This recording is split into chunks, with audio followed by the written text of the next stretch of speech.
Welcome to today's live session. I'm Ria Pramanik.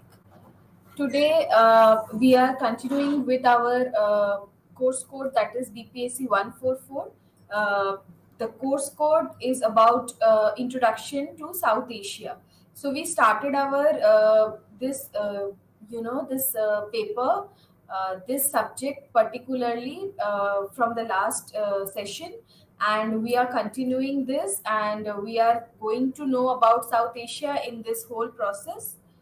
So we completed Unit 1 in the last session. Now today, also in the last session, we completed half of Unit 2, but we only did till the India. So we read about the struggle for independence and nationalism in South Asia, particularly in India in our last session. Today we will continuing with all other South Asian countries. We will get to know about their struggle for independence and how nationalism uh, saw a rise in these South Asian lands. Additionally, we will be completing our Unit 3 today as well, that is diversity and pluralism in South Asia. So, here in this Unit 3, we will be talking about how the South Asian countries are so diverse in nature and how pluralism exists in these countries. So, this is a very important and very vast unit, and everyone should pay attention to this. Why? Because this will help us know all the details of the countries, how they evolved, how they came into being, what were their histories, how they come to this position in today's time. So all these things are related to their struggle for independence and how the diversity plays a big role in their socio-economic and political structures. So let's start with today's session. So I am starting with Unit 2, that is the struggle for independence and nationalism in South Asia. We completed the Indian struggle for independence and nationalism in our previous session, as I told you. Today we will be completing all the other countries which comes under South Asian region. So, the first country we will be talking about today is the freedom struggle in South Asia, basically the country Pakistan. So, we will be learning how Pakistan saw the struggle, what were the happenings was going on at that point of time, how they felt, how they faced that situation, because these things will make us understand the base why Pakistan is such, why Pakistan became like that. All these questions will be answered if we know what happened to Pakistan since their independence. So, we will be learning about this in the entire process. So, let's start. So, the origin and the struggle for Pakistan lie in the communal politics of pre independent India. So, the want or the demand for a separate country, that is Pakistan, it lies with the communal politics that was going on in India before the partition. So there were several developments that occurred, and the major developments during the national movement was the rise and growth of communalism. Communalism basically, we will be learning about Bipin Chandra's idea of communalism. It is basically hatred and differences in religious ideology. So we will be learning what Bipin Chandra said about communalism, that consists of three stages. So what are these stages? The first stage is the communal ideology starts when persons or groups believe that people of the same religion have common socio-economic interest. So, how communal ideology develops? The first stage of this is a belief, uh, a sense when people used to believe that the same religion have a common socio-economic interest, and they are different from the other because the same religion have same kind of interest and ideas. The second stage comes when it reached when a person or a group believes that different religion based communities have their own special interest. So first of all, we started thinking like in our religion all of us have a common interest. Secondly, we started believing that all different communities have their own special interest.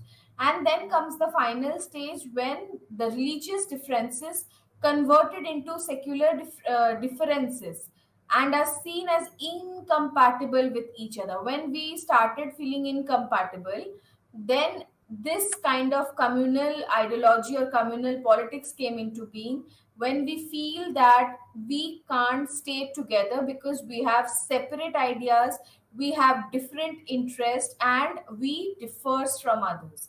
So in the context of India till 1930, communal ideology of reconciliation and accommodation was prevalent. So during 1940s, this communal ideology reached its extremist form of a separate nation, resulting in the partition of the country. So the idea was growing, it was a gradual process, but since the time came in the 1940s decade, it reached to such an extent that there was a need for a separate nation, there was a demand for a separate nation, which ultimately resulted in the partition of this big country, that is India, before that. So, prospects of Hindu Muslim unity became bright when all parties boycotted the Simon Commission and decided to formulate an all parties constitution. So, now we will be looking at the events that occurred before India got independence, and Pakistan also got independence. So, before the partition, before the division of these countries and the forming of a new new identities on their own. So in this we will be learning what were the events that took place, which resulted in this partition. So prospects of Hindu-Muslim unity became bright when all parties boycotted the Simon Commission. So all the parties that existed during the freedom struggle, they boycotted the Simon Commission, and they decided that they will be formulating an all parties constitution and not a separate one. So since the demands put forth by the leader of the Muslim League, Muhammad Ali Jinnah, were not met at the conference, so he virtually parted ways with the Congress. And after this, Muslim groups joined bands and put forth a single document known as Jinnah's 14-point program. So this was the events that was happening, and how Muslims, basically Muslim groups, they joined the Jinnah's the movement. So it became the basis for any other further discussion for the future of India. So this Jinnah's 14-point program played a very crucial role in shaping the future of India. So during the roundtable conferences, no decision could be reached because the uncompromising attitude of the League. So the Muslim League that was led by Muhammad Ali Jinnah, there was a demand, there was a particular demand, and when it was not met, so the attitude of the League was very uncompromising, and this led to no decision to be taken to reach a consensus. So and when these happenings were going on in the ongoing freedom struggle, when there were differences in parties, there were differences in ideas and ideologies, to add fuel to the fire, the British government, through communal award, accepted almost all that was demanded in the Jinnah's 14-point program. So, to add fuel to the fire that was already burning at that point of time because of the differences, these two basically all the communities that existed at that point of time, what British government did, they started with the communal award, and they also accepted all the demands that was there in Jinnah's 14-point program, which further deteriorated the condition. So from 1930 onwards, a section of Muslim intelligentsia began to think in terms of a separate independent Muslim state in India. So it was in the 1930s when this idea of a separate nation, separate identity for Muslims, separate country for them, it started becoming came in mind. It started came in mind in the Muslim intelligentsias at that point of time.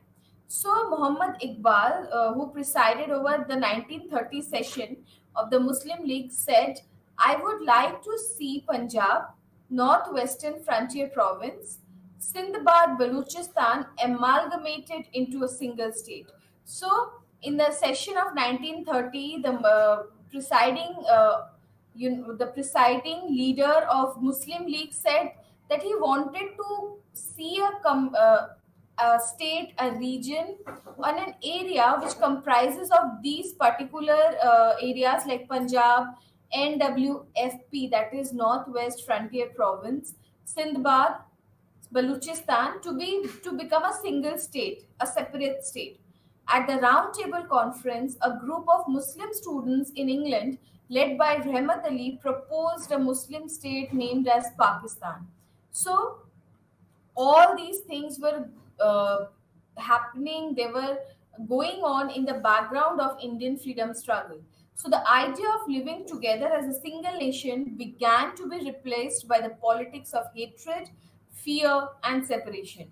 So when there was a ongoing struggle for a independent state, for an independent country, at that point of time there was no single nations idea, but a separated one, a divided one. So the League propounded the two nation theory. This two nation theory is very famous because it was the basis of the partition of India. It played a very crucial role. So they also passed a resolution, struggle for independence, and demanding the creation of independent states for Muslim in the northwestern and nationalism in South Asian parts of India. So all these things was going on. So the League fought the 1945-46 election on the ground that a vote for the League and Pakistan was a vote for Islam. So they started awareness programs, and they started their own advertisements, or you can say they started mobilizing people by saying that if you vote for League, you are voting for Islam. If you vote for League in Pakistan, you are voting for Islam. So this was something that was their motto at that point of time, and League was doing that during the 1945-46 elections. So, winning 440 of the 495 seats reserved for Muslims, the League established itself as the dominant party among the Muslims. So, they won 440 seats out of 495. That is a very huge number. And all these seats were reserved for Muslims. And after the winning, the League started establishing itself as a dominant party among the Muslim population.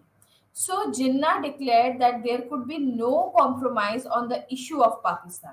So this was the time when the issue of Pakistan and the demand for Pakistan was at its peak. So in August, Jinnah had called for direct action for the creation of Pakistan.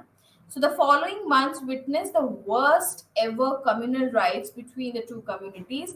That is basically Hindus and Muslims, and also Sikhs were very uh, they were also a part of it, because Punjab comprises of the largest number of Sikhs at that point of time, and also Punjab was going to be divided into two nations. So that is why it was a communal right, including the Hindus, the Muslims, and the Sikhs. Basically, Hindus and Muslims, because they are more in number. So it started from Bengal also. So Bengal was going to be divided into two parts. One part will remain with India, and the other part will become a part of the Pakistan, and specifically East Pakistan, which later became Bangladesh. So it started from Bengal, Bihar, and United Provinces, but it also reached Delhi and culminating in Punjab. So this communal rights was not only kept in a particular state, but it was uh, expanding over the areas. So, thus, the communal divide ultimately led to the political divide and the creation of Pakistan.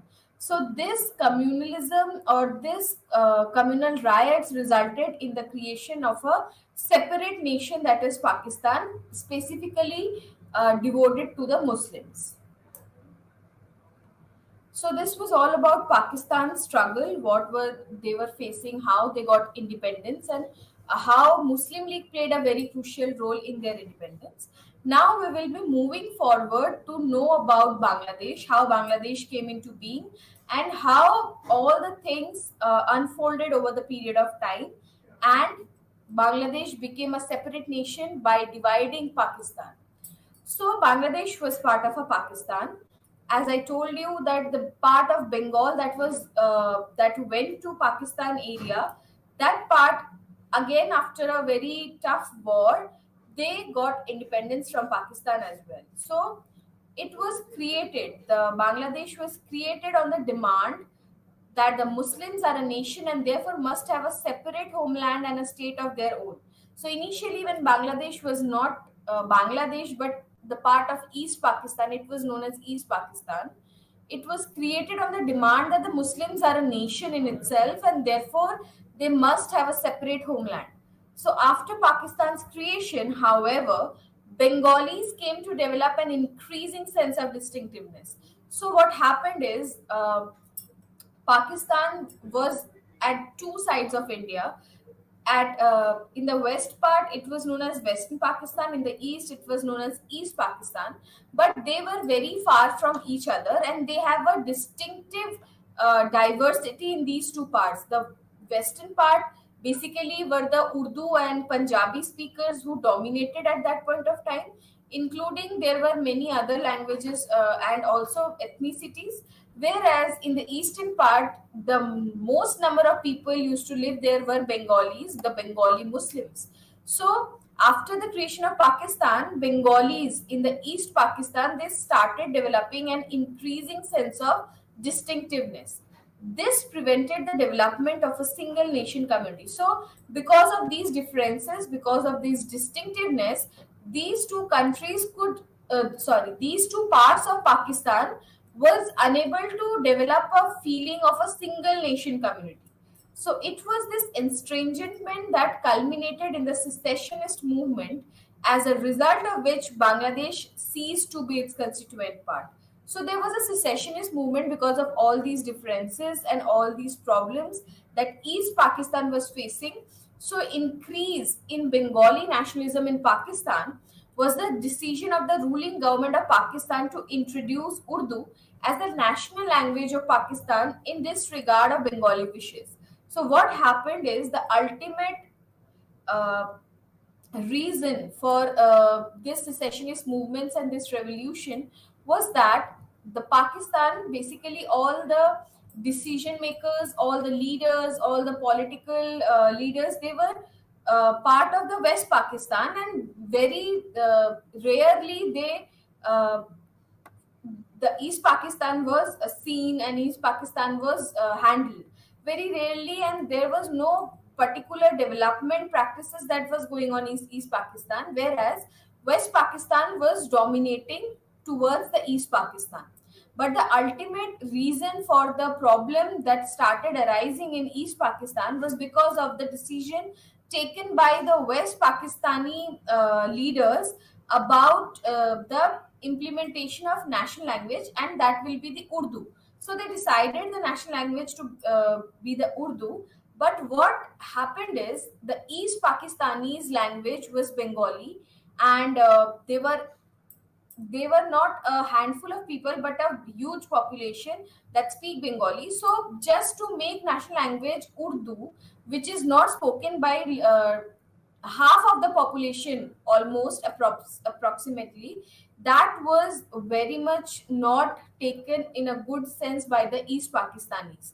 So Bengalis saw it as an attempt at cultural intrusion, and different strata of population came out to protest this decision. So the decision of Pakistan to make Urdu as a national language was not accepted by the people who spoke Bengali.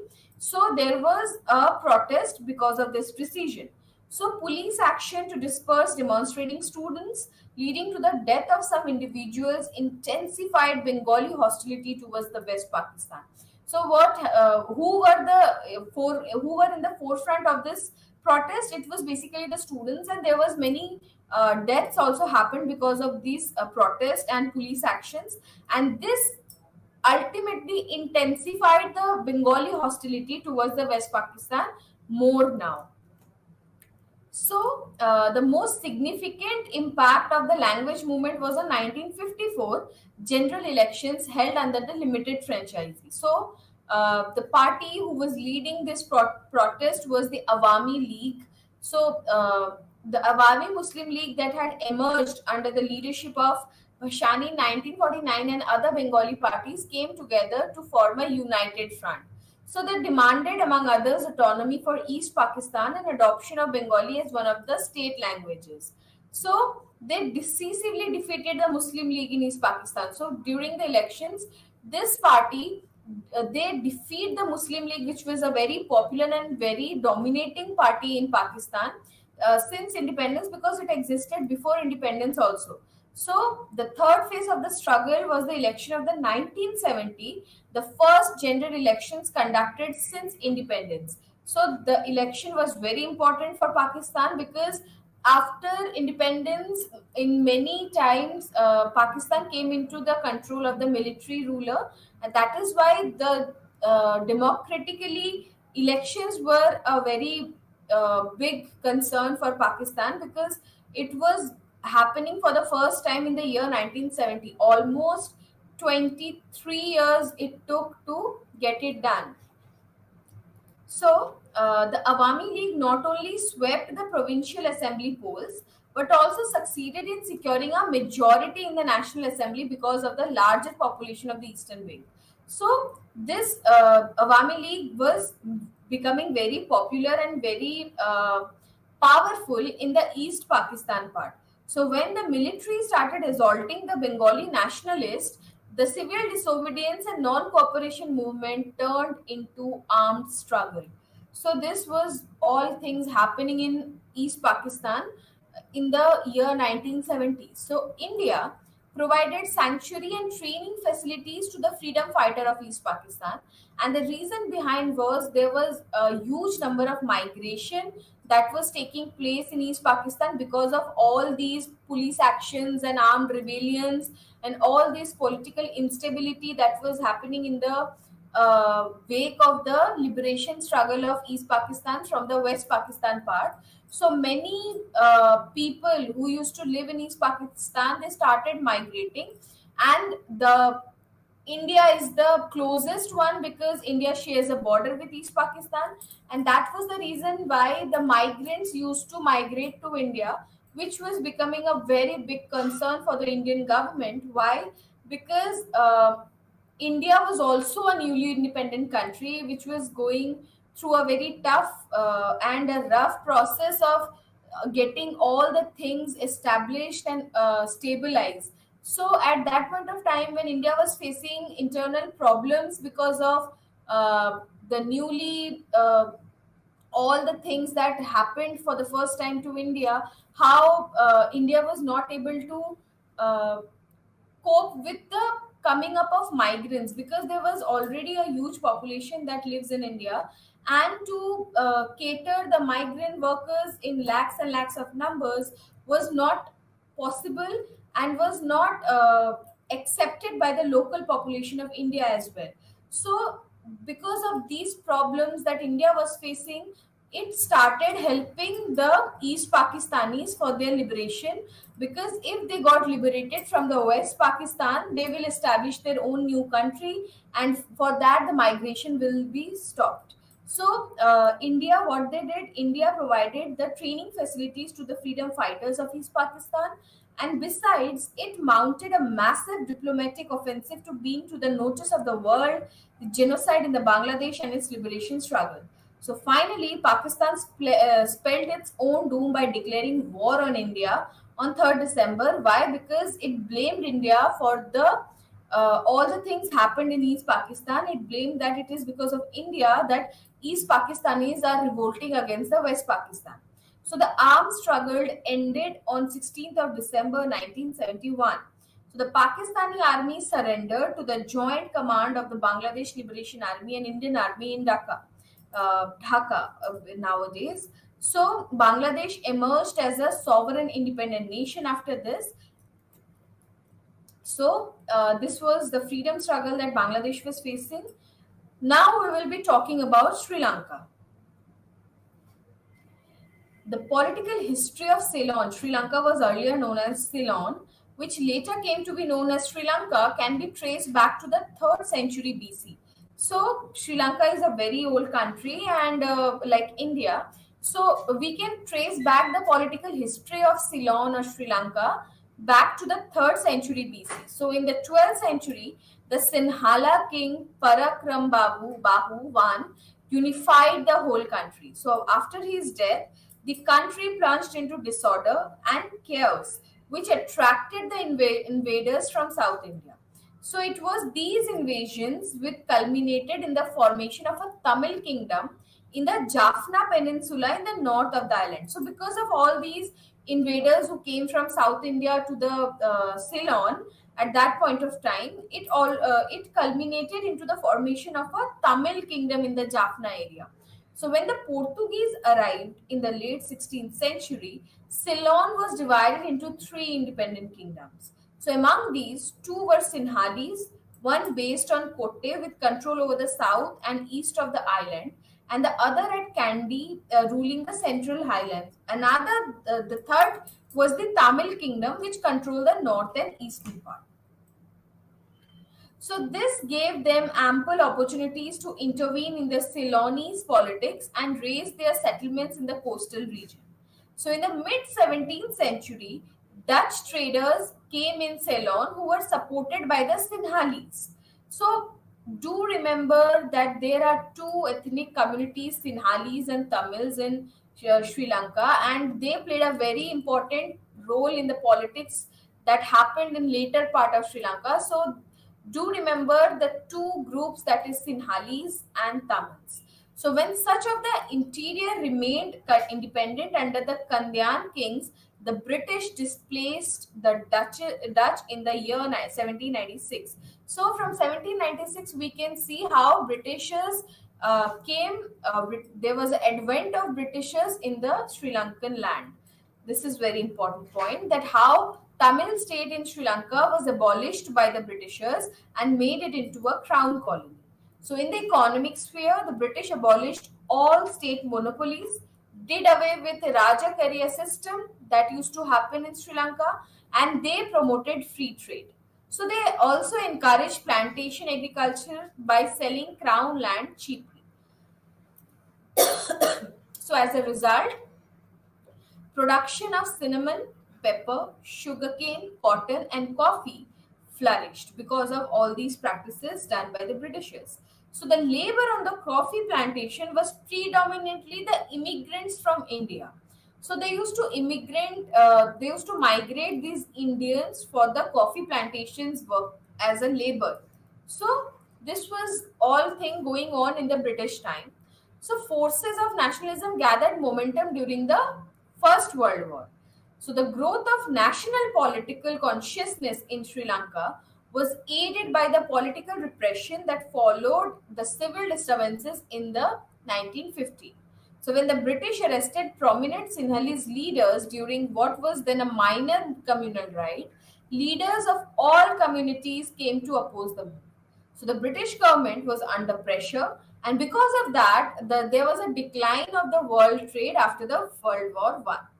So there was also a rise in prices of the imported goods, including the foodstuffs, and heightened working class activity, which ultimately promulgated a new constitution in the year 1920. So it provided for an elected majority in the legislature, and also increase in the number of territorially elected members and the election of a communal representatives.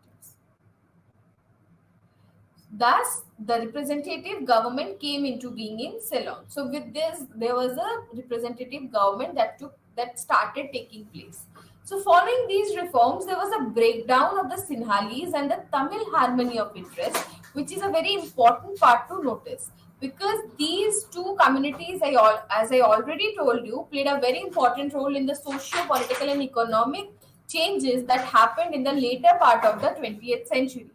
So while the Sinhalese leader wanted to do away with the communal representation and make territorial representation universal, whereas on the other hand, the minorities desire to retain this communal representation to secure power for their communities. So In this context, the Tamils began to regard itself as a minority community in Sri Lanka. So, the growing national movement in India and the introduction of adult franchisee further augmented the national movement in Sri Lanka. And it is very important to know that the Sri Lankan transfer of power from Britishers to the Sri Lankan population was a very smooth and peaceful process, unlike India and Pakistan. So, the reflection of the moderate tone of the dominant strand in the country's national movement, and there was no bitterness or division at the time of independence, as in the case of India. So, it made the whole process rather bland. So independence was granted from above and lacked the active spirit of nationalism. So because in the struggle in Sri Lanka was very smooth and peaceful, there was a lack of active spirit of nationalism in the country. So with this, let's move forward to Nepal, how Nepal came into being. So, for much of its early history, Nepal was divided into a number of independent principalities. So, there were many number of principalities in Nepal, and the present borders of Nepal came into being after the war with the British rulers in 1814. So, this was the boundary that we are seeing today. It came into being after the war with the Britishers. So, Nepal lost a considerable amount of territory to the British India, but it gained British recognition of its sovereignty. So there was a very long history of Nepal also, who lost that the amount of territory to the British India during the colonial period. So even though Nepal was never occupied by the British, it was rarely in a position to assert its complete independence.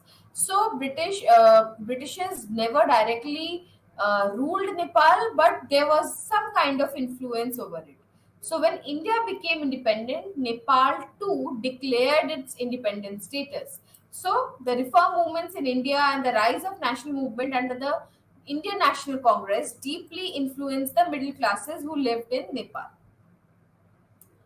Let's move forward to Bhutan. So, Bhutan is a hilly and a mountainous country.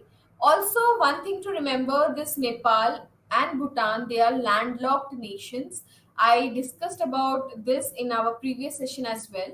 Again, I'm repeating that when you say that a country is a landlocked, it means that it is not, it doesn't have any sea or ocean do the to do business, and merchant navies can neither be there. So there is a problem that these countries faces, and they require some kind of exposure to the sea and ocean to do their business and marketing and gain revenue. So these two countries take help of India to reach the sea.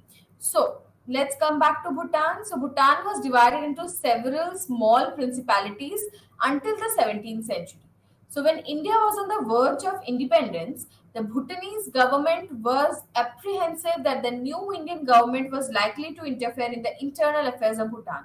So there was a fear in Bhutan that Indian government will interfere in their internal matters. So they wanted to have some kind of relation with the British government in London so that India could not interfere. So they tried to retain their relation with the British government. So India undertook not to interfere in the internal administration of Bhutan, while Bhutan agreed to be guided by the advice of India in its external relation. So this is a very important point and very important thing to understand and notice in the India-Bhutan relationship. So earlier there was a fear in Bhutan that India will interfere because India is one of the largest country in this region, and they wanted to have a good relation with British government, who in return will oversee that whether India is interfering it or not. But later, India agreed that they will not interfere in their internal matters, whereas Bhutan promised and agreed that it will be guided by India in its external relations. So this is a India-Bhutan relation. Now let's move towards Maldives. Maldives is an island country. Island, we can call it an island when it is covered by the water from all the four sides. So Maldives is an island country, whereas Bhutan and Nepal is a landlocked country. So there is a difference. So the early history of Maldives is obscure. The early settlers here were probably from southern India. So whoever are living in Maldives nowadays are basically and approximately more South Indians than other communities. So originally they were Buddhist, but Maldivian were converted to Sunni Islam in the mid of 12th century. So basically they were Buddhists, but they converted in the 12th or mid 12th century into Sunni Islam. Since then, Maldives has been governed as an Islamic sultanate for most of its history. So, because Maldivian converted into Islam at that point of time, nowadays also and starting from if you trace back their history, you will find that Maldives has been governed as an Islamic sultanate. So, for the first time in its history, the Maldives came under direct control of foreign power when the Portuguese occupied the northern island in 1553. So, for the very first time, it was in 1553 when foreign power and basically the Portuguese uh, they occupied the Maldivian land. So, Sultan later concluded a treaty with the Portuguese which restricted their independence. So, Maldives was forced to send a fixed annual tribute to the Portuguese in Ceylon. So, Portuguese were there also in Ceylon, nowadays Sri Lanka, and also they were there in Maldives. So, the Maldivians started giving a fixed annual tribute to the Portuguese living in Ceylon. So, knowing the strategic importance of the island as well as to protect trade conducted by the British subject, in 1887, the governor of Ceylon signed an agreement with the Sultan. So, by this agreement, Great Britain formally recognized Maldives as its protectorate. Protectorate, in the sense, when we can call it a protectorate, when you take care of the external affairs of a particular country, you will be consulted. So, that is how countries became the protectorate towards other countries. So, Maldives remained a British Crown protectorate until 1953, when the Sultanate was suspended and the first republic was declared under the presidency of Muhammad Amin Didi. So, it was in the year 1953 when Maldives become they rejected or they suspended the Sultanate system that used to exist since a very long time in their history, and it was declared a republic under the presidency of Muhammad Amin Didi. So the political developments in the Maldives since then have been largely influenced by the British military present in the island. So there were many countries. There was a presence of many countries in Maldives from European lands. So earlier it was Portuguese, then Britain also came there. So the British government retained the use of gun and hitadu facilities. So in March 1968, the Sultanate was abolished by a national referendum. So there was a referendum which decided the abolishment of the Sultanate system. So, Maldives became a republic in November 1968 under the presidency of Ibrahim Nasir. So, this was how Maldives fought for their struggle, how they overthrown or not overthrown, but they abolished by consensus the Sultanate system. So this was Yahweh Unit 2, where we talked about how these countries face the freedom struggle, or how these countries have a common history of colonialism that also united them, because all of these countries were under some kind or directly under the colonial rule. So these countries fought for their independence, and they became an independent country after a very big struggle. Now we will be moving forward to Unit 3 that talks about the diversity and pluralism in South Asia. So to introduce this unit, let's talk about what does diversity means and why we are calling it pluralism. What does it mean? So diversity is the law of nature whose civilizational manifestation is most visible in the patterns of plurality across the globe. So when we were very young, we were learning about singular and plural. So what does singular mean? Means one, whereas plural is the term used for something which is more than one. So when we are talking about plurality, that means there are more than one. It can be religion, more than one language. There are multiple languages that exist together. So this is what plurality means when there are population which have multiple identities. So, among the various continents and subcontinents on this planet, the range and scale of diversity and pluralism in South Asia is unmistakably astounding.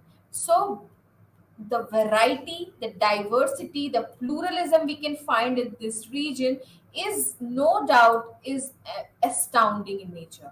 So this diversity is rooted in the vast size and spatial distinctiveness of different constituent units of the subcontinent. So why this diversity is there? Because South Asia is a region where you can find different kind of geographical location, different kinds of spatial arrangements.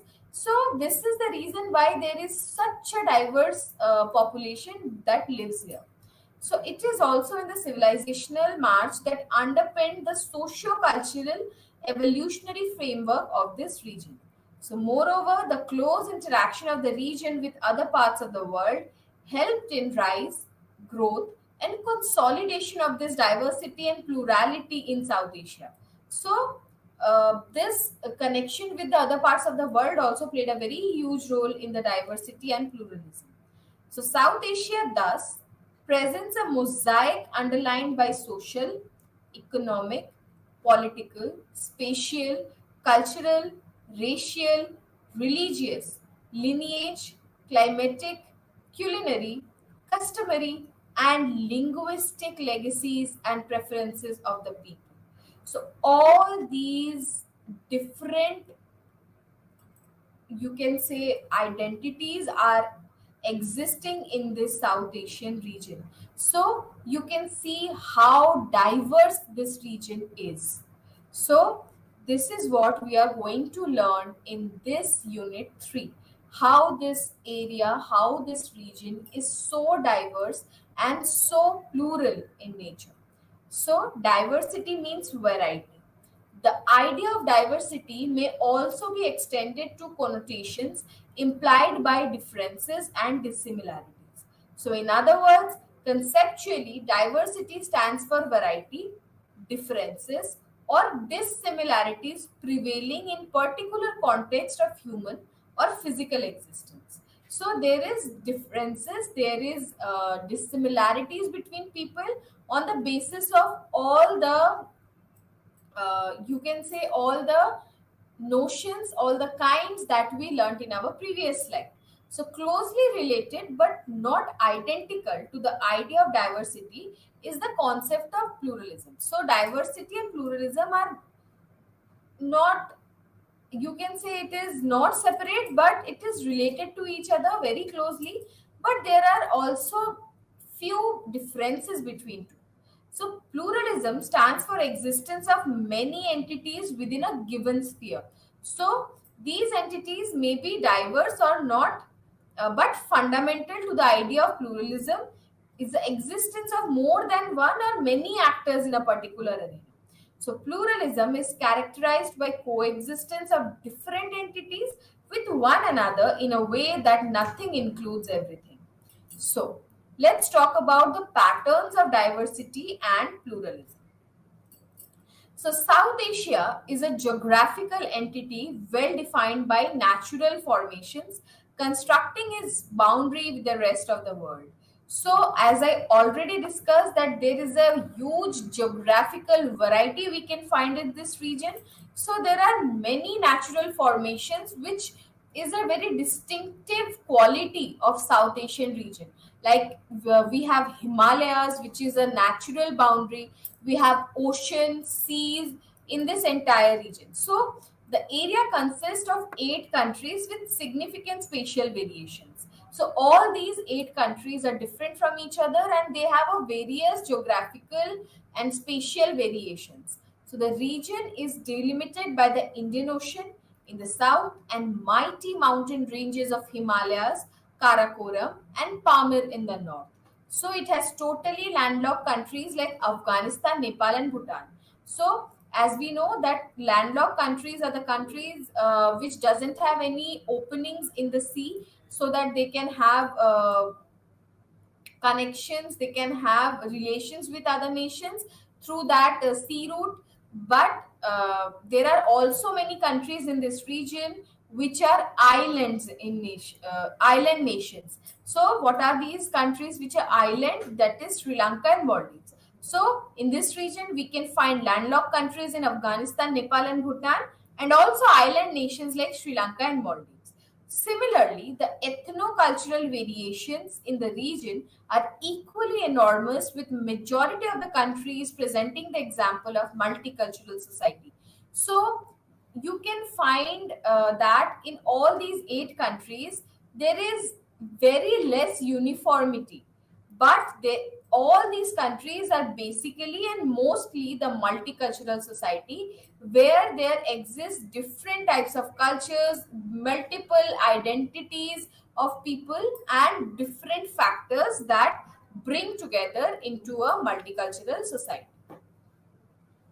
So, to define all these patterns of diversity and pluralism, let's start with the diversity of space. So, as the largest country in the region, India stands out as a distinct space where all kinds of geomorphologic formations are manifested in one part of the country or the other.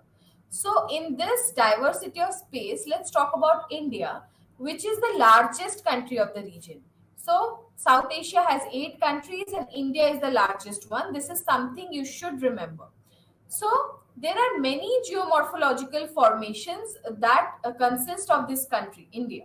So, in addition to India, Pakistan has also a lot of spatial diversity with many kinds of landforms and geographical formations. So, what are these geographical formations we are talking about in case of India and Pakistan?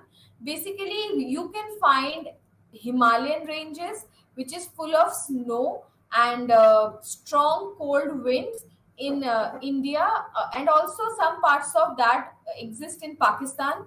Also, you can find deserts, forests, beaches, and coastal lines, and different kind of geographical features in these countries. So, in addition to India, Pakistan also has many kinds of spatial diversity and the different kinds of landforms and geographical formations. Much spatial diversity is also visible in Afghanistan and Bangladesh, though not of the scale and dimension of India and Pakistan. So, in comparison with India and Pakistan, you can't find much of spatial diversity in case of Afghanistan and Bangladesh, but there are several. So, the two have distinct geographical features dominating much of their territories. So, there are subtle differences in topography and climate in certain pockets bear testimony to the spatial diversity. So, there are diversity in space and geographical formations in these 2 countries, that is Afghanistan and Bangladesh, but not that much as compared to India and Pakistan. The reason also is the area of their country, because India and Pakistan are very huge in their area. So that is why there are many kinds of diversity you can find in these countries. So South Asia is also composed of countries with their own unique spatial standing, which is quite uniform and monotonous at times. So Nepal and Bhutan are located at the main stretches of Himalayas, ordaining a unique mountainous geomorphologic formation in the main. So basically, Nepal and Bhutan are mountainous countries where there is mountains, Himalaya basically. So Nepal does have a large tract of plain land in its Terai region bordering India, Bhutan is primarily a hilly and mountainous country with very less variations in geography. So these two countries, Nepal and Bhutan, doesn't have much of its geographical diversity. Also because their land area is very small as compared to the other countries of the region. So the two countries are completely landlocked, having no access to open seas. But they took help of their neighbors, that is India. Mainly India helps them to access the open seas because they are landlocked.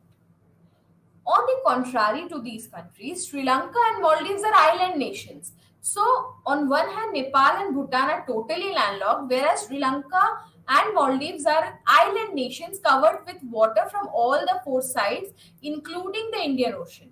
So, the two countries having isolation in their geographical existence, the topographical diversity within the landmass is bare minimum. So, Sri Lanka does have minor differences in its space in northern areas, but Maldives is having by and large a uniform geographical formation in its small landmass. Because of their area is small, as I told you earlier also, that is why the diversity is less to be seen. Now, let's talk about the plurality of culture and religion. So, this cultural plurality gives the region a fascinating, colorful look, which is not so much visible in many parts of the world. So, you can find commonalities in Europe, similar kinds of festivals, similar kinds of dresses, similar kind of food habits. But in this South Asian region, you can find plenty of different cultural pluralities across the region. So, South Asia's cultural diversity presents a medley which becomes a matter of joy and enjoyment, not only for its own people but also for the rest of the world. So, this region is so culturally diverse that you will find so many different practices to be happened, cultural events, festivals, food habits, culinary practices. There are so much differences, so much diversity. So the cultural plurality of the region is closely followed by the immense religious diversity, whose perfect example is manifested by India. So across this entire region, you can find religious diversity, but in India also, it itself is a huge diversity of religion. You will find Buddhist, you will find Jainism, who practice Jainism, and also you can find Zoroastrians, along with Hindu, Muslims, Christians, Sikhs, etc. So you can find so many religion in this entire country and also the region. So the subcontinent has been the place of origin of a number of important religions of the world. So this region gave birth to many religions. For example, Hinduism, Sikhism, Buddhism, and Jainism. All these four religions took birth in this entire country, specifically India. But we can say this South Asian region is something which gave birth to these four religions. Along with, there are also followers of Christianity and Islam in a sizable number present in the subcontinent. So it, you can find n number of religion could be found in this South Asian region. So, though overall religious diversity remains intact in the region, the same does not hold true regarding the internal situation in many of the countries. So, countries like India, Nepal, and Sri Lanka continue to be religiously plural societies with ample opportunities for followers of different religions to follow and practice their faiths. The same is not happened in the countries like Pakistan, Afghanistan, and Bangladesh. So, in these countries, there is extremist Islamists who have succeeded to a large extent in driving out or killing the believers of religions other than Islam. So, these three countries, Pakistan, Afghanistan, and Bangladesh, they used to kill the believers of other religion apart from Islam. So, this is also happening in the uh, internal happenings of this country, which is a very important point to notice. So, this is done in order to make their country exclusive preserve of Islam. So, these three countries are following this. But unsurprisingly, Bhutan and Maldives continue to be predominantly Buddhist and Islamic countries, respectively. So, Bhutan is predominantly Buddhist, whereas Maldives is predominantly Islamic country. Let's talk about the linguistic diversity. So, South Asia is also the hub of enormous linguistic diversity, unlike many other continents and peoples. So, like other diversities, India happens to be the country with most diverse language base in the region, as I discussed. So, India is home to languages like Sanskrit and Tamil that are considered as part of the earliest linguistic inventions in the world.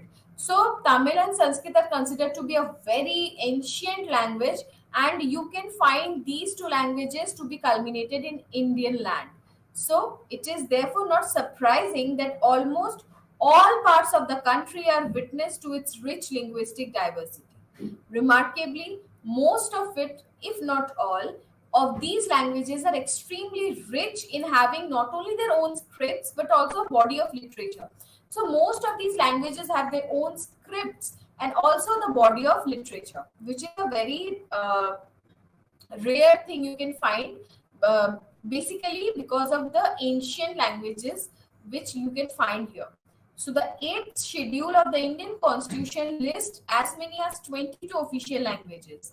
So Saraiki having large number of speakers, and also before the independence of East Pakistan and formation of Bangladesh, Bengali was also there. So Pakistan's linguistic diversity is also very vast. So for the rest of the countries, their linguistic diversity is confined to just two or three languages spoken by their people and recognized by their government. So apart from India and Pakistan, other countries have two or three languages to be spoken by their population. Sri Lanka recognizes Sinhala and Tamil as its official languages, which are also spoken by a substantial number of its population. So, when we were talking about Sri Lanka, we talked about two ethnic groups, that is Sinhala and Tamils. So, these two languages, Sinhalese and Tamil, are spoken in Sri Lankan by the Sri Lankan population. In Afghanistan, it is Pashto and Dari are the most important languages spoken by of its majority of the population. Now let's talk about the ethnic landscape. Ethnicities are also in a huge number you can find in this region. There is a diverse ethnic group you can find in this entire South Asia. So, ethnic diversity in South Asia is as rich as other aspects of heterogeneous social and cultural life in different countries of the subcontinent. So, the ethnic configuration in India is most bewildering in comparison to the other South Asian countries. So, the ethnic diversity of Pakistan gets reflected in the major ethnic groups also we can find here. So Pakistan has also many ethnic groups including the Punjabis, Pashtuns, Sindhis, Saraikis, Muhazirs, Baloch, Pahadis and Hind Kovans. So they are the major ethnic groups. There are also many minor ethnic groups that exist in the Pakistani land. So the ethnic configuration of Afghanistan is more resembling to the Central Asian ethnic groups prominent among the Pashtun, Hazaras, Tajiks, Uzbeks, Emaks, Turkmens, Nuristanis, Pashais, Durranis, Kochis, Pamiris, Gilgis, and Gurjars. So you can find so many ethnic groups in Afghanistan as well. Also, the major ethnic configuration of Bangladesh is drawn from the neighboring countries like India and Myanmar. So, the ethnicity of the country consists of Bengalis, Chakmas, Marmas, Santals, Garo, Khasi, Khumi, Rohingyas, Tripuris, Kukis, Jummas, and Pankhos. So, these are the ethnic communities you can find in Bangladesh. And similarly, pattern of ethnicity in Sri Lanka also is a combination of its native as well as groups of neighboring countries. So you can find Sinhalese, Tamils, Burghar, Vedas, Malayas, Chettis, Bharatas, and Pathans. So you can find so many ethnic diversity in Sri Lanka. So we will be continuing with unit 4 in our next session. We are completed with 2 and 3. So unit 4 and unit 5 we will be completing in our next session. So thank you.